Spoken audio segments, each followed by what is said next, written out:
So, NBA playoffs. We made the point yesterday about how these play-in games are kind of intriguing as far as the play-in tournament is good theater. It's good theater. It's the closest the NBA can come to March Madness, is one-and-done basketball. And every year they play these play-in games where two teams get eliminated in one-and-done games. But two other teams make it.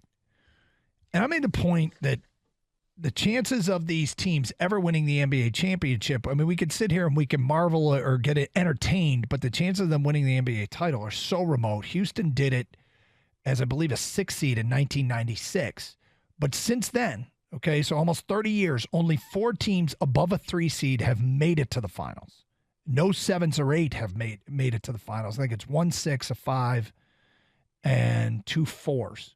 2 4 seeds have made it to the finals in a non-strike year. When there was a strike year in a shortened regular season, I think the Knicks might have made the finals as an 8. But in a non-strike year, it's almost impossible for these teams in the play-in rounds. It just hasn't happened since Houston. And when Houston did it, they were besieged by injuries during the regular season, and then got guys back for the postseason and were well underseeded. And yet this weekend, there were a bunch of upsets.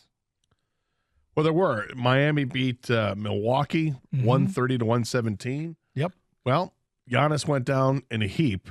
That's an 8 over a 1. And didn't return. Giannis got hurt, and you can see that happening. Tyler Herro got hurt for Miami as well. Broke his hand. He's basically done. He's out for 4 to 6 weeks.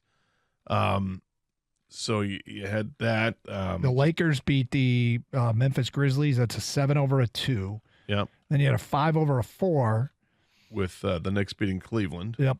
Which, I mean, those we can even debate whether or not that's a huge upset. But a 7 and an 8 winning in the first round. We are in an era where our basketball team is striving to make the playoffs. Right. The idea of them making the playoffs seems so foreign. But when I brought this up last week, both you and Kang wanted to argue that you think it's more likely than ever that a 7 or an 8 actually could break that ceiling and make an NBA Finals. And, history says no way. But are we moving into an era where could the NBA playoffs possibly be getting to an era, a just get in era?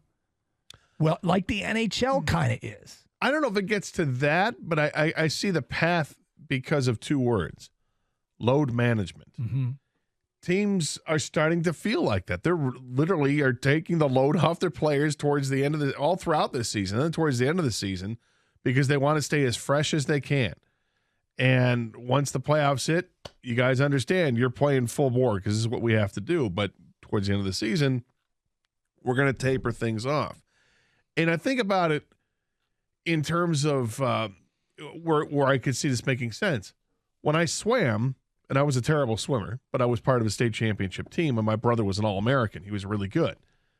What we practiced, we would have the state meet, I believe was in March, late March, early April, something like that. Once we got to like late February, the coach started ramping back the practices. Right. All right, tapering off, they would say, so that he had it. He had a system. He was an amazing coach.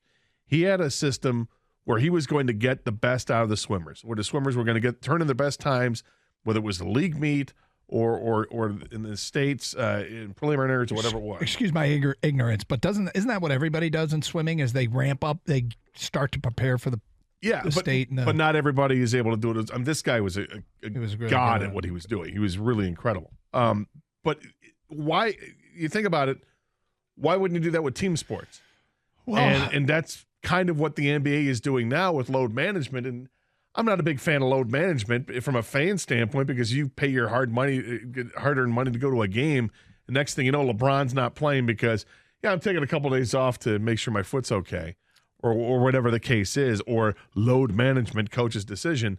It sucks. And yet what matters for those teams is winning the championship, getting to the playoffs and doing your best. I mean, it feels like the least important thing ever is Boston Celtics, Atlantic Division champions. Like, does anybody care about winning their division? at all. Not anymore, because we've transitioned into a ring culture. All we care about, sports media and fans, all we talk about is how many championships do you have. And Gator's spot on. Load management gets you a healthier, more fresh team in the playoffs, and that's all that matters now. Do teams want home court advantage? Sure they do, but they want their players and their star players as healthy as possible more, because it's all about the rings now. And so I think we are getting closer and closer to the days of just get in, because everyone knows the NBA is all about superstars. And guess what?